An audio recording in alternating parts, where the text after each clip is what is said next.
Hello guys, a very warm good morning to all of you. This channel is not only Nitish, this channel is for living brother Nitish Kumar. Welcome back to Nitish Kumar's classes. दोस्तों आज back to back question number 20 complete होने के बाद आज question number 21 से लेकर 40 तक मैं आप लोग के लिए एमसीक्यू क्वेश्चंस कॉमर्स का क्लास 10th का मैं आप लोग के लिए सेट 1 लेकर आया हूं जैक बोर्ड का, जो मैं आप लोग को एक्सप्लेनेशन बहुत ही अच्छे तरीके से किया हूं। अगर आप वीडियो पहले भी देखे हैं तो इसको अच्छी तरीके से आप लोग देखें, क्योंकि मैंने कुछ वीडियो में और अलग हट के बताने की कोशिश किया हूं। और सिर्फ ये सेट ही नहीं, आपको जो एग्जाम में और भी इससे रिलेटेड क्वेश्चन आ सकता है, मैंने इस वीडियो में पूरा बताने की कोशिश किया हूं। अगर आप चैनल में नए हैं तो चैनल को सब्सक्राइब कर लीजिएगा, क्योंकि इस तरह से फुल कंटेंट आप लोग को मिलती रहती है। इसके साथ ही साथ अगर आप मेरा टेलीग्राम चैनल अगर ज्वाइन नहीं किए हैं, जिसका नाम डिस्क्रिप्शन बॉक्स में लिख दिया गया है, वहां पे मैं सारा नोट्स आप लोग को प्रोवाइड किया करता हूं। चलते हैं गाइज, बिना समय को वेस्ट किए हुए हम लोग स्टार्ट करते हैं।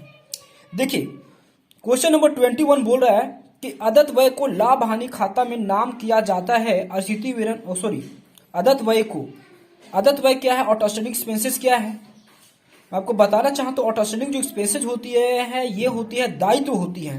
तो गाइज यहाँ पे आप लोग जब भी एग्जाम में मारिएगा ना तो ऑप्शन को देखिए, दायित्व कहीं दिया हुआ है तो देखिए लाभ हानि खाता में नाम किया जाता है, स्थिति विवरण संपत्ति पक्ष में दिखाया जाता है। दूसरा लाभ हानि खाता में नाम किया जाता है, स्थिति विवरण के दायित्व में दिखाया जाता है। देखिए ऑप्शन नंबर बी में दायित्व दिखा रहा है तो इसका आंसर हो जाएगा दायित्व में दिखाया जाता है, ऑप्शन नंबर बी हो जाएगा। क्योंकि इसे लाभ हानि खाते में नाम किया जाता था, डेबिट किया जाता है, तो इसका आंसर हो जाएगा बी। सी इस कारण नहीं होगा दोस्तों, क्योंकि उसमें जमा लिखा हुआ, जमा नहीं होता है, क्रेडिट नहीं होता बल्कि डेबिट में किया जाता है। अगला क्वेश्चन है उपार्जित आय एक्रूड इनकम क्या है। एक्रूड इनकम जो है ये आप लोग के लिए दिया हुआ है, तो यहां पे आप देख सकते हैं एक्रूड जो इनकम है ये बिजनेस के लिए संपत्ति होता है। तो देखिए संपत्ति का कहीं आपका दिया ऑप्शन, पहले ऑप्शन को काटना सीखिए। संपत्ति भाग में दिखाया जाता है एक ऑप्शन, पहला नंबर ए में भी दिया हुआ है, सेकेंड में भी दिया हुआ है, थर्ड में भी दिया हुआ है। लेकिन उपार्जित आय जो होती है, इनकम होती है, जिसे लाभ हानि खाता में क्या लिखे हैं, लाभ हानि खाता में नाम किया जाता है और स्थिति विवरण के संपत्ति भाग में दिखाया जाता है। तो यहाँ पे आंसर होना चाहिए दोस्तों, यहाँ बोलो उपार्जित आय एक्रूड इनकम है। जो आंसर आपको गलत लगी हुई है, इसका आंसर जो होगी सी होगी, क्योंकि लाभ हानि खाते में जमा किया जाता है, क्रेडिट साइड लिखा जाता है, इनकम है, स्थिति विवरण के संपत्ति पाठ में दिखाया जाता है। तो इसका ऑप्शन हो जाएगा, आंसर हो जाएगा सी। जो आप लोग को गलत लगा हुआ है इसको सुधार लीजिएगा, रेक्टिफाई कर लीजिएगा, सी होगा इसका आंसर।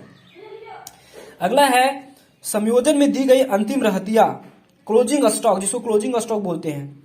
तो दोस्तों क्लोजिंग जो स्टॉक होती है ये चालू संपत्ति होती है और इसे हम लोग हमेशा संपत्ति में दिखाते हैं। तो ऑप्शन आप लोग देख के मार सकते हैं कि कहां कहां संपत्ति दिया हुआ है।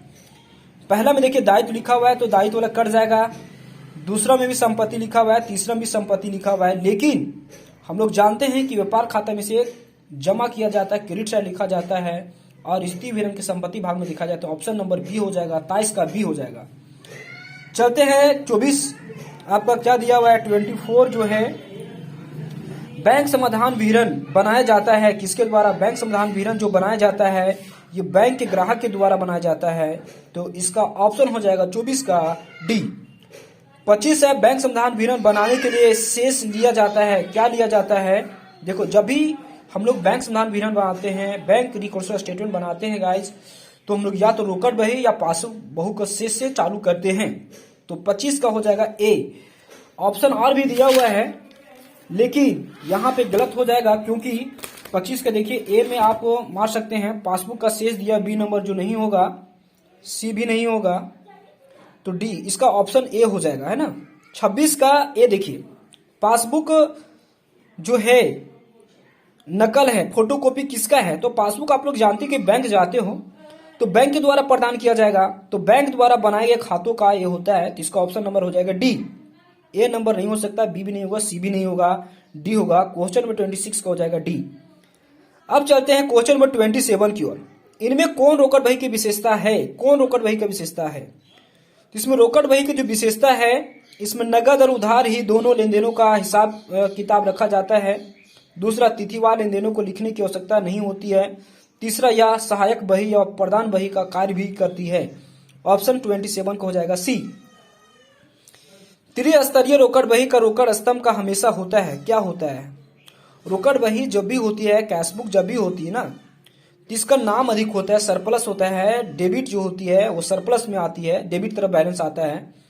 तो 28 का हो जाएगा आपका सी। क्वेश्चन नंबर 29 की ओर बढ़ते गाइस। देय विपत्र स्वीकृता के लिए बिल्स पेबल क्या है? देखिए बिल्स पेबल जो होता है ना, ये बिजनेस की लायबिलिटी होती है। तो यहां पे दिया हुआ हानि, आय, संपत्ति जो हो नहीं सकता, तो इसका ऑप्शन हो जाएगा डी, दायित्व तो होगा दोस्तों। अगर यही आपको दिया रहेगा बिल्स रिसीवेबल, तो वहां पे हो जाता संपत्ति, तो 29 का हो जाएगा डी। हरास सिर पर लगाया जाता है, हरास हमेशा अस्थायी संपत्ति पे लगाया जाता है दोस्तों। तो यहां पे देखिए अस्थायी संपत्ति फिक्स एसेट पे लगाया जाता है, संपत्तियों पर जी नहीं, तरल संपत्तियों जी नहीं। सी हो जाएगा इसका आंसर, 28 का हो जाएगा, 30 का हो जाएगा सी। अब चलते हैं क्वेश्चन नंबर नेक्स्ट की ओर, जो आप लोग के सामने दिख रहा है वह है क्वेश्चन नंबर 31। इनमें से कौन से सीधा रेखा पद्धति का गुण नहीं है? सीधा रेखा पद्धति क्या होता है, स्टेलर मेथड क्या होता है? एक बार जो डिप्रिसिएशन निकल जाता है, ह्रास निकल जाता है, प्रत्येक वर्ष सेम रहता है, तो संपत्ति का मूल्य कभी शून्य नहीं होता। प्रति वर्ष ह्रास की राशि निकालने की आवश्यकता नहीं होती। इस पद्धति ह्रास की राशि निकालना बहुत ही आसान है। देखिए संपत्ति का मूल्य कभी शून्य नहीं होता, संपत्ति का वैल्यू जो है कभी शून्य नहीं होता। इनमें कौन सी तरीके का गुण नहीं है? शून्य तो हो जाता है। प्रति वर्ष ह्रास की राशि निकालने की आवश्यकता नहीं होती, प्रति वर्ष ह्रास की राशि निकालने की आवश्यकता नहीं होती। इस पद्धति ह्रास की राशि निकालना बहुत ही आसान है, आसान तो है। प्रति वर्ष ह्रास की राशि निकालने की आवश्यकता नहीं होती, होती है, जरूरी है। बी हो जाएगा इसका आंसर। अगला है 1 जनवरी 2020 को एक संयंत्र 7200 में क्रय किया गया, इसमें लगाने में 3000 खर्च हुए। संयंत्र का अनुमानित जीवन काल 10 वर्ष में है, जिसका पश्चात अवशिष्ट मूल्य क्या होगा? दोस्तों इसके लिए बहुत ही अच्छा सिंपल एक फॉर्मूला मैं आप लोग के लिए लिख के दिखा देता हूं। जो आपका क्वेश्चन नंबर जो है ये आपका है 32 में कुछ करना नहीं है दोस्तों। देखिए 32 में क्या करना है, जैसे आप लोग को क्वेश्चन दिया हुआ है कि 72,000 में खर्च 3,000 खर्च हुआ, 15,000 अवशिष्ट मूल्य है, उसको 10 से भागा मार दीजिएगा। मतलब कुछ करना नहीं है, 72,000 प्लस 3,000 जोड़ दीजिए, कितना हुआ 75,000। 75,000 में से जो आपका अवशिष्ट मूल्य दिया हुआ है उसको हम लोग सबट्रैक्ट कर देंगे, इसको 10 से डिवाइड मार देंगे, तो बचा कितना 60,000। 60,000 को हम लोग 10 से डिवाइड मारेंगे तो आ जाएगा 6,000, तो इसका आंसर हो जाएगा 6,000। ये फॉर्मूला होता है ना। तो 6,000 इसका आंसर हो जाएगी, 32 को हो जाएगा सी। अगला है क्वेश्चन नंबर 33 की ओर आगे हम लोग बढ़ते हैं। 33 में क्या दिया हुआ है, बहुत इजी है 33, है ना। क्रमागत ह्रास पद्धति के अनुसार किसी अस्थायी संपत्ति का ह्रास का मूल्य इसके वर्ष में सबसे ज्यादा होगा, अंतिम वर्ष में, बीच वर्ष में, प्रथम वर्ष में। जिसमें सबसे ज्यादा हो जाएगा प्रथम वर्ष में।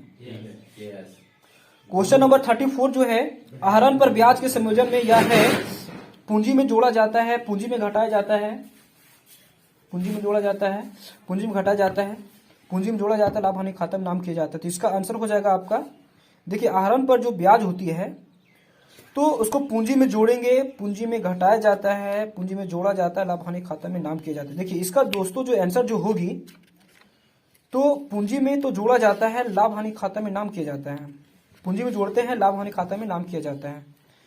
इसका आंसर होगी आपका सी, 34 का सी। अगला है तलपट में अंतिम रहतिया क्या है? तलपट में जो अंतिम रहतिया 35 का, तो इसका आंसर हो जाएगा बी, व्यापार खाता में जमा तथा स्थिति विवरण के संपत्ति भाग में दिखा जाता है, तो 35 का हो जाएगा बी। इसके बाद जो है क्वेश्चन नंबर 36 से लेकर 40 तक 5 क्वेश्चन बचे हुए। देखिए यहाँ पे क्वेश्चन नंबर जो 36 जो दिखा रहा है, बहुत ही सिंपल क्वेश्चन है 36 आपका, ठीक है। व्यापार खाते के क्रेडिट पक्ष का योग डेबिट पक्ष के योग से अधिक होता है तो क्या कहलाता है? तो दोस्तों आप लोग को मालूम है कि जब भी क्रेडिट पक्ष का योग ज्यादा होता है डेबिट पक्ष से, तो इसको ग्रोस प्रॉफिट कहते हैं, सकल लाभ कहते हैं। तो इसका आंसर हो जाएगा 36 का सी। अगला है 37, इनमें से कौन सा लाभ हानि खाते बनाने का लाभ नहीं है? कौन सा आपका लाभ हानि खाते का बनाने का लाभ नहीं है? सकल लाभ या हानि, इनमें से कौन सा लाभ हानि खाता बनाने का लाभ नहीं है? 37 का आप लोग आंसर में कमेंट बॉक्स में कमेंट करके बताइएगा। अगर नहीं बताइएगा तो आप लोग मैं आंसर जो है आप लोग को अपलोड कर दूंगा, आप लोग को टेलीग्राम चैनल में भेज दूंगा, ठीक है। 38 क्या है? कारखाना के विस्तार में लगाई गई 10,000 रुपया की रकम मरम्मत में डाल दी गई हो, डाल दी गई, किसमें डाल दी गई हो? मरम्मत में। तो इसे क्या करेंगे? कारखाना विस्तार में लगाई गई 10,000 रुपये की रकम मरम्मत में डाल दी गई हो, तो इसका reverse account debit to factory account 38 का हो जाएगा सी। अगला है परंपराओं के अनुसार त्रुटियों का संशोधन दोबारा किया जाता है, प्रविष्टियों को काटकर, प्रविष्टियों को मिटाकर, उपयुक्त सुधार के प्रविष्टियों कर। परंपराओं के त्रुटियों का संशोधन कैसे किया जाता है? प्रविष्टियों को काटकर, गलत कर, प्रविष्टियों को मिटाकर, उपयुक्त सुधार की प्रविष्टि कर। सी हो जाएगा 39 का सी।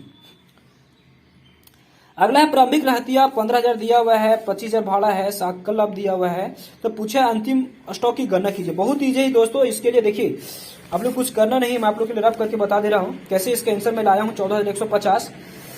सबसे पहला कि आप सेल्स जो दिया हुआ है ना विक्रय, उसमें से आप सकल लाभ को घटा दीजिए। तो 25,000 में से आप क्या करेंगे, सॉरी हाँ 25,000 में से देखिए जो 25,000 जो दिया हुआ है उसमें से आप 9,000 को पहले घटा दीजिएगा, क्योंकि सेल्स में से क्लोजिंग ग्रोस प्रॉफिट को घटाएंगे तो तुम्हारा क्लोजिंग स्टॉक निकल जाएगा। 15 में 16,000 आ गया, ठीक है। अब जब ग्रोस प्रॉफिट आ जाता है ना दोस्तों, उसके बाद क्या करते हैं, जितना भी आपका प्रारंभिक रहते जो 15,000 है और भाड़ा है 16,500 और क्रय जो दिया हुआ है 13,916, 10, 26, 29,650, 29,650 में आप घटा दीजिएगा तो आंसर आपका आ जाएगा। 9 में से 6 गया, 9 में 6 गया 3 है ना, 2 में 13,000, 14,125 आएगा, सॉरी है ना। घटा के देखिए आपका 5 का 5 6, 9 में 6 गया 3, 14,650, गलती होगा कहीं जोड़ने में ना, 14,150 आएगा आंसर। इसका हो जाएगा 40 का डी, ठीक है। तो ये था आपका फ्रूटफुल आपका वीडियो गाइस। 1 से लेकर 40 तक मैंने आप लोग को बताने की कोशिश की और 21 से लेकर 40 तक। किसी भी तरह का अगर डाउट है तो कमेंट बॉक्स में कमेंट करना ना भूलें। आपको वीडियो कैसा लगा अपने कमेंट बॉक्स में अपना आइडियोलॉजी जरूर दें। इस तरह से आप लोग को फ्रूटफुल कंटेंट आप लोग को मिलती रहेगी। आप लोग के जो भी वैसा तत्व का जो भी क्वेश्चन है ऑब्जेक्टिव और सब्जेक्टिव में आप लोग को बहुत ही जल्दी अपलोड करने वाला हूं क्लास 10th का। और पिछला वर्ष के अगर आप क्वेश्चन मॉडल पेपर नहीं देखे तो वहां भी देख के आप प्लेलिस्ट में एंजॉय कर सकते हैं, ठीक है गाइज। इस चैनल से जुड़े रहने के लिए, अपने समय को सपित करने के लिए हृदयपूर्वक धन्यवाद।